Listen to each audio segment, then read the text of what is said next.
please join my new tactical YouTube membership today and help support the channel. Link in the description and pinned in the comments below. Thank you. Greetings,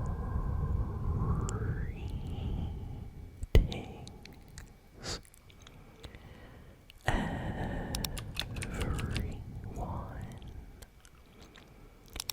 and welcome to a new ASMR Movie Geek review. So, I am chewing two delicious pieces of cherry bubblegum, and I just came back from the movie theater.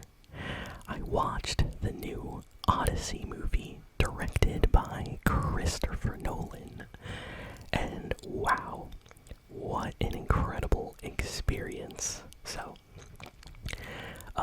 you don't have to worry too much about spoilers.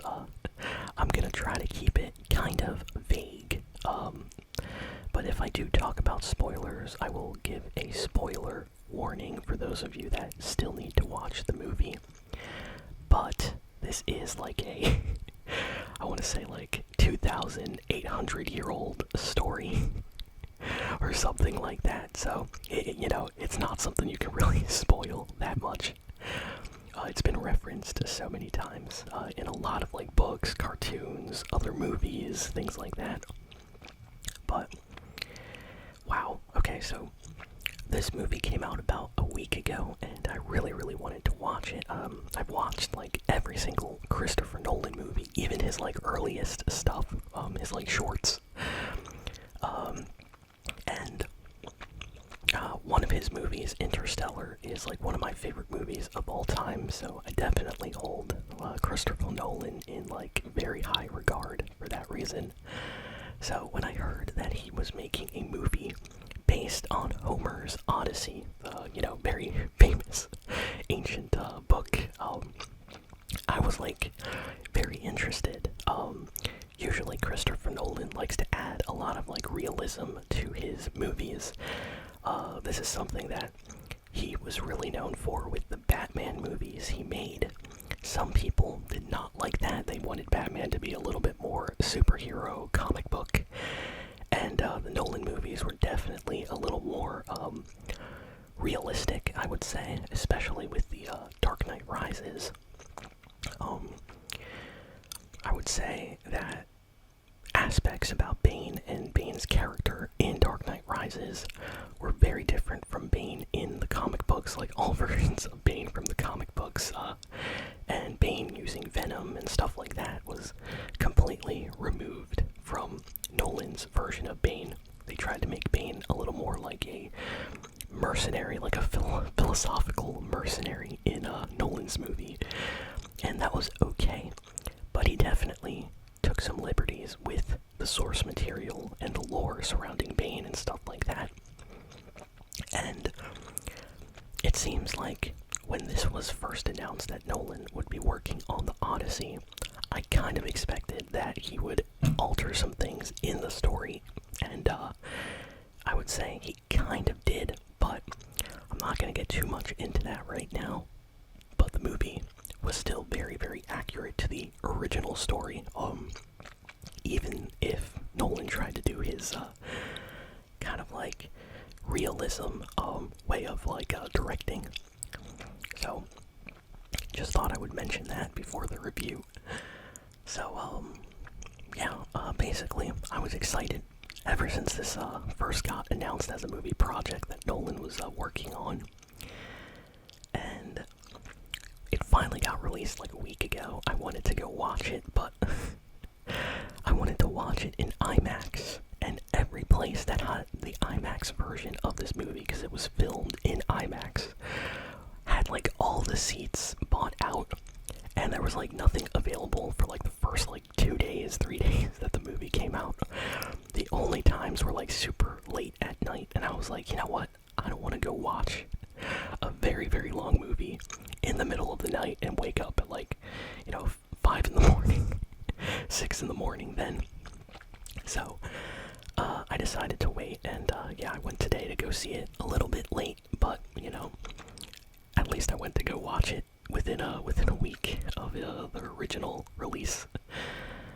So let me just say, this movie is like 3 hours long. So before going to watch this, if you plan on watching this movie, definitely go use the bathroom. Bring some drinks, bring some snacks to the movie theater, so then you don't have to get up later. Make sure you have everything that you want for those 3 hours, because this movie is going to take all of your attention, and you're really not going to want to miss any moments in this movie. It's one of those movies. Christopher Nolan's really good at doing this, where like one of his movies will be like 2 hours and a half, but it will feel like a 1 hour movie. So even though the Odyssey is like 3 hours, no joke, the movie feels like an hour and a half because of the pacing being so good. And there's like constant transitions to new scenes, new action moments. I was very entertained. I loved this movie. So I got to the theater. A lot of people, all waiting to watch this in IMAX. I think, a lot of people heard just how good this movie was and they wanted to see it today, so there was definitely a huge crowd. And everybody was going for the IMAX version. I think news went around how the IMAX version is like the best way to watch. So everybody was watching this in IMAX. So, I get to my seat. I had a pretty good seat. I would say it's like, it wasn't like perfect center. It was a little bit like top to the left. So I was like a little bit up high to the left, but still very close to like the center area of the screen. So I didn't have to like turn my neck or anything weird. So it was a pretty comfortable seat. And there were some people around me. I heard them before the movie started. And they were saying like, oh, this is my second time seeing this movie. Oh, I already watched it 3 times this week. So people really love this movie. They're going back multiple times to watch it. So when I heard that, I was like, oh, this might be good. So, wow. I don't want to spoil anything for this part of the review. So all I'm going to say is the visuals and the style in this movie were done insanely well. Like, I don't know what Christopher Nolan did. The way he captured these scenes were like majestic. It felt like how he filmed scenes in Dunkirk, if any of you remember that movie that Nolan did. But like part of like an epic journey, like a saga, like it felt like so fantastical, like a fantasy movie, but it felt so real. It's really hard to describe. I haven't seen movies like this recently. Usually all movies are like CG now. And apparently, according to recent interviews, Christopher Nolan said that this movie had like no CGI. I think they used a little bit of CG for like some scenes with like water in the ocean. But like 99% of the movie was all practical effects. So when you're watching this movie, you can tell that things are like more, I want to say, real.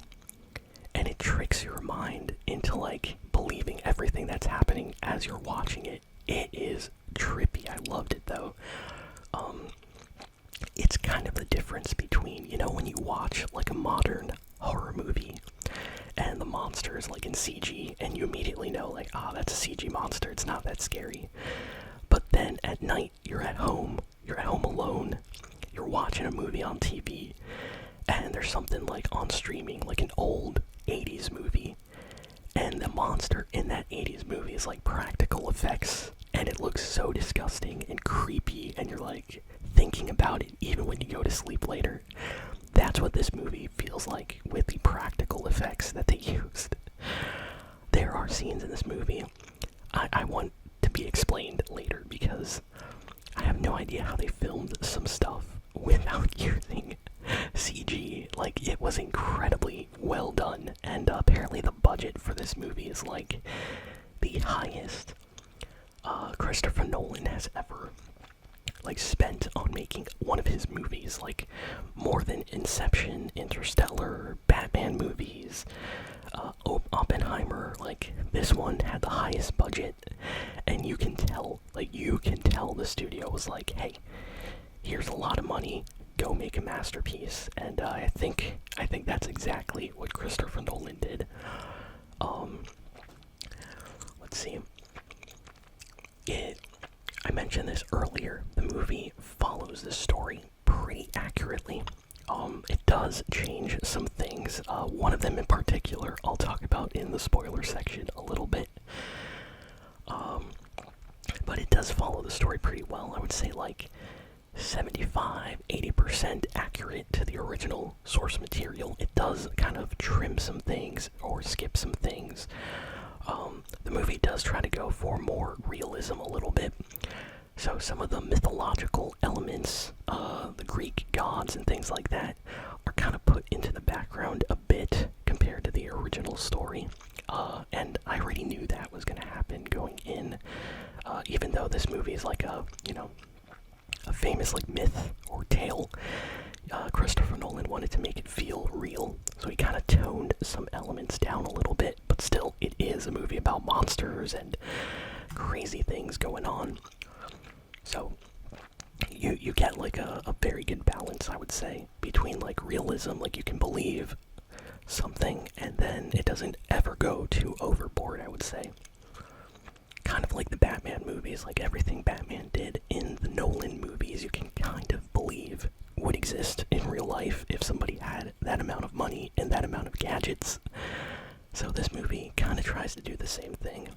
There's one thing I noticed. The sound in this film is really, really good. Both the music used, but also just like the sound effects, the background noises, like the ocean, the waves, everything. It really, really was more immersive than any other Nolan movie I've watched recently. I would say even more than Dunkirk, and probably on par with the music.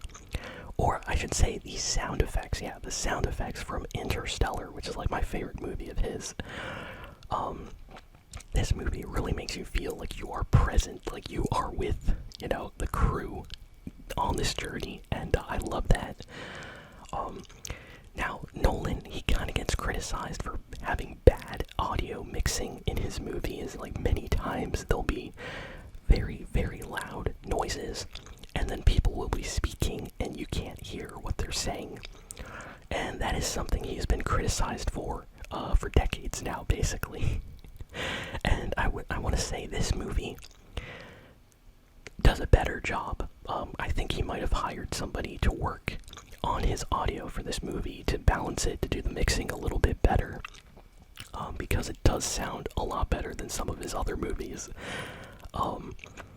Especially the mixing. Like, there are moments at sea when there's like a storm or something chaotic going on where you barely hear anything when people are talking, but there are a lot of moments where there are like loud scenes and you can very clearly tell what people are saying, and I like that.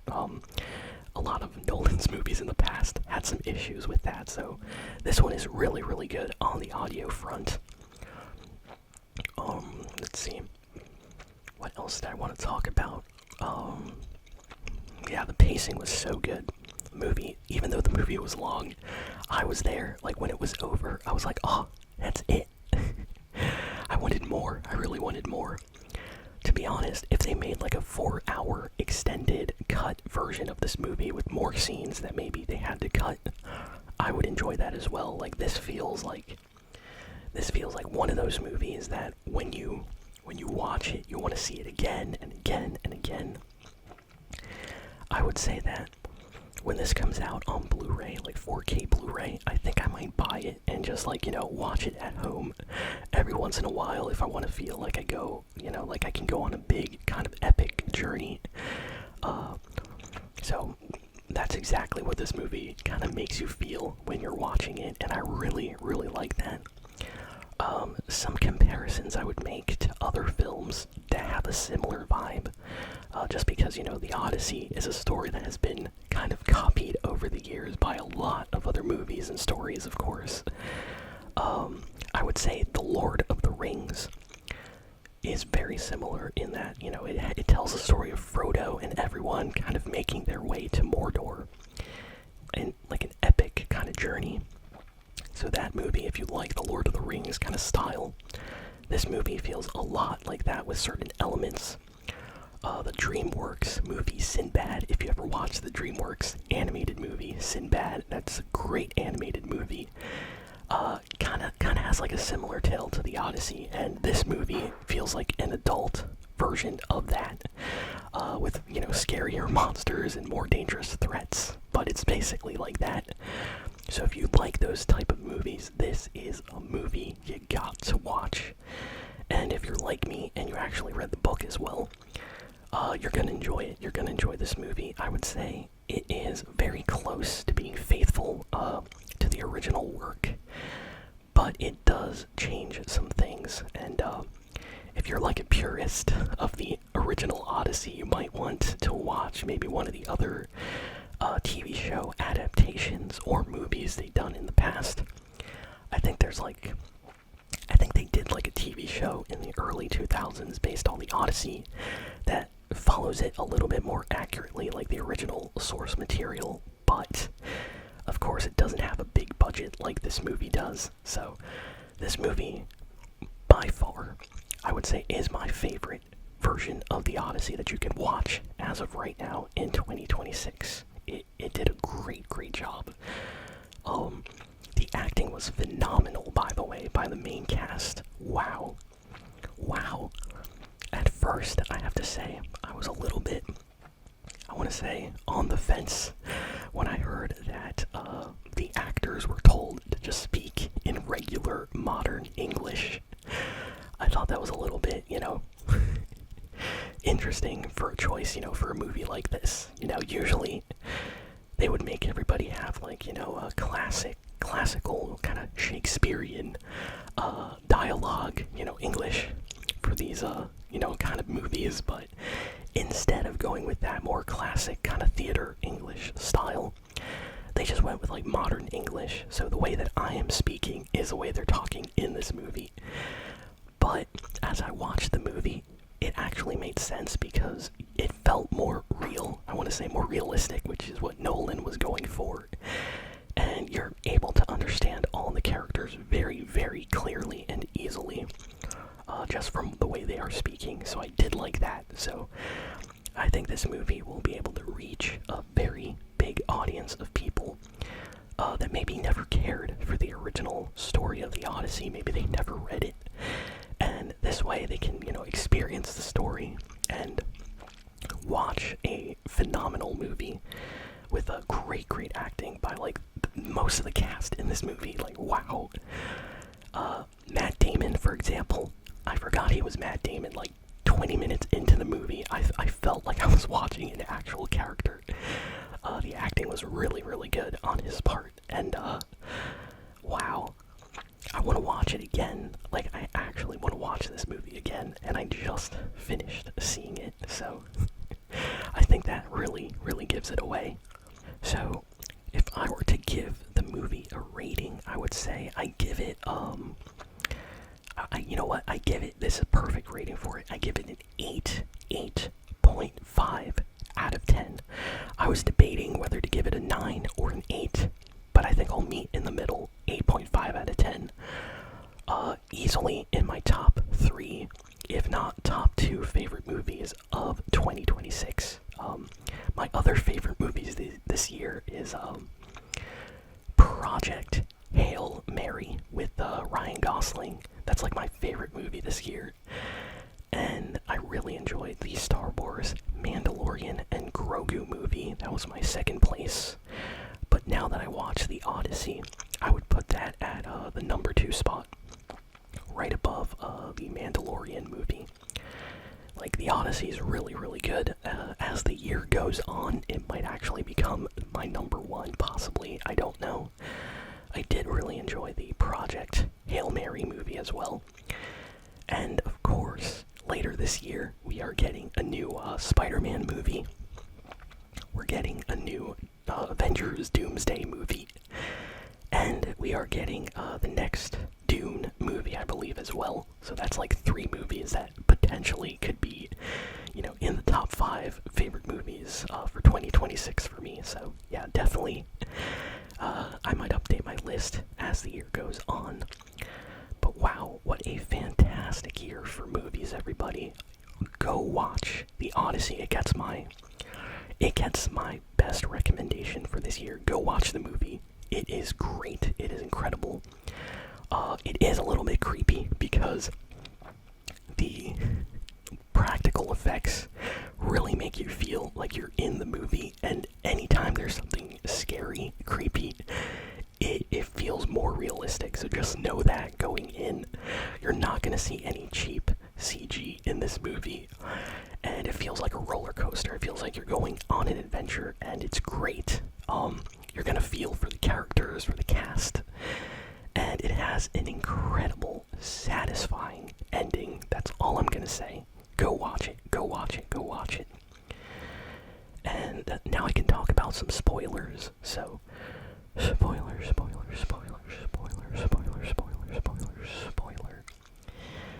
So yeah, I'll talk about some spoilers real quick. I'm not going to go through the entire plot of this 3-hour movie. That's not happening. But I did mention previously that this movie is like 75%, 80% accurate to the original Odyssey book. There are some things that changed. One of them is actually something that I really, really enjoyed about the original story. So when it didn't happen in this, I was kind of annoyed. But there's a part in the original Odyssey story, not movie, where Odysseus and his crew, they're basically trying to like find food, and they're trying to trade items that they have for food. And they're on this island. They encounter the Cyclops. The Cyclops basically has been capturing Odysseus' crew. They all get captured. They find out he's eating the crew, and they basically create a plan to escape. They hide behind like sheep and try to sneak out of the cave. They have to wait until the Cyclops moves a giant boulder from the mouth of the cave, and they stab him in the eye. Cyclops only has one eye, of course, so he's out there yelling and stuff like that. And there's an entire kind of subplot in this part where in the original story, the Cyclops name, who is what was his name again? Polyphemus, if I remember correctly. It's been a while since I read it, so I can't remember everybody's names perfectly. He basically asks like the name of who did this to him, and Odysseus like responds to him and says like nobody's doing this. And when other Cyclops like on the island yell out like, hey, what's happening to you? What's going on? Why are you yelling? He's like, nobody's hurting me. Nobody's killing me. And it's like a funny moment in the book, but it's also like, that's like 200 IQ manipulation right there. And in the movie, that is completely gone. That does not happen. And I don't know why Christopher Nolan changed that. He made it very different.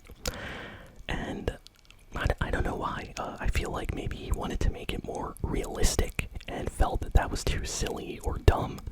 But it kind of showed the, I would say, the the IQ level maybe of Odysseus at this part. Like, he's actually smart. Yeah, I guess Nolan did not want to, add that sequence to the movie, so he altered it, he changed it. The Cyclops and everything on the island is still there, but everything is completely different for that part of the movie.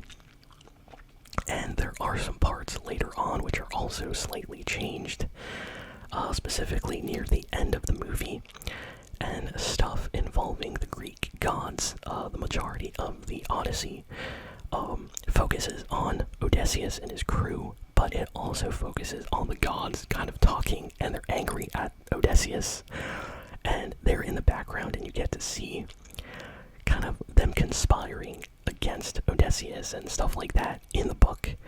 And in the movie, I swear it's only like 1 or 2 minutes in this 3-hour movie that they kind of show a little bit of that.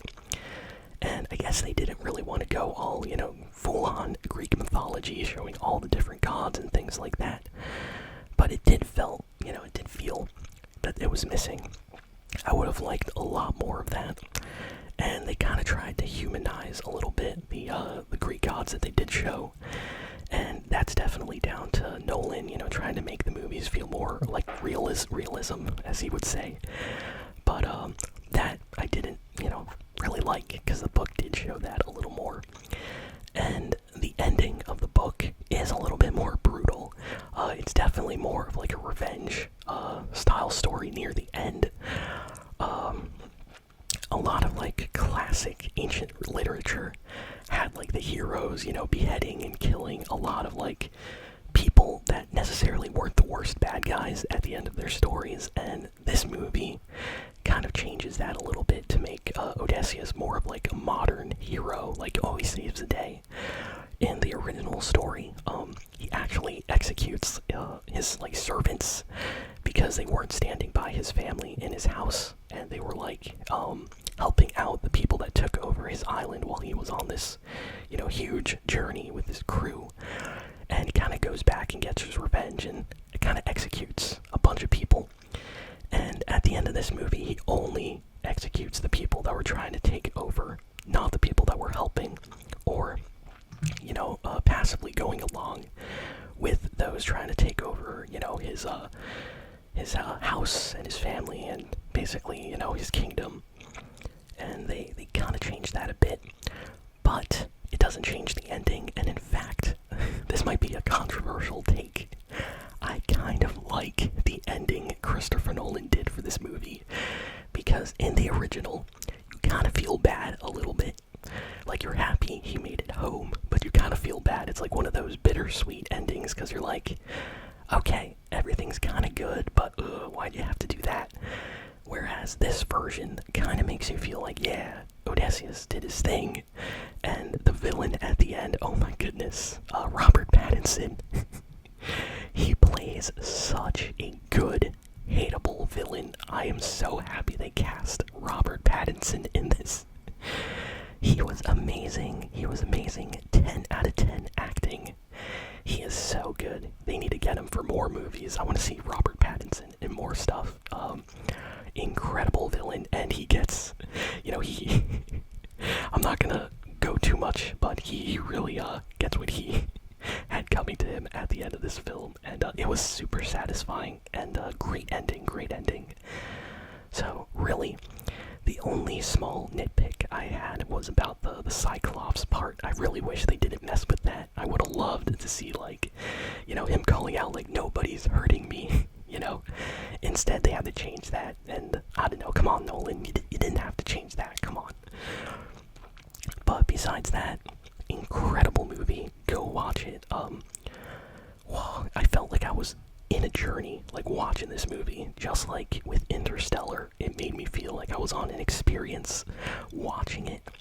This movie does the same thing in a different way. It felt like I was like on a voyage, sailing the seas with all these guys on this like crazy adventure, and I loved it. Go watch it. What a great movie.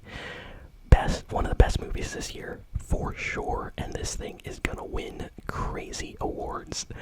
I can already see this is gonna win at the Oscars and Golden Globes for sure. So yeah, thank you all for listening, for watching. Please be sure to like, comment, share, and subscribe.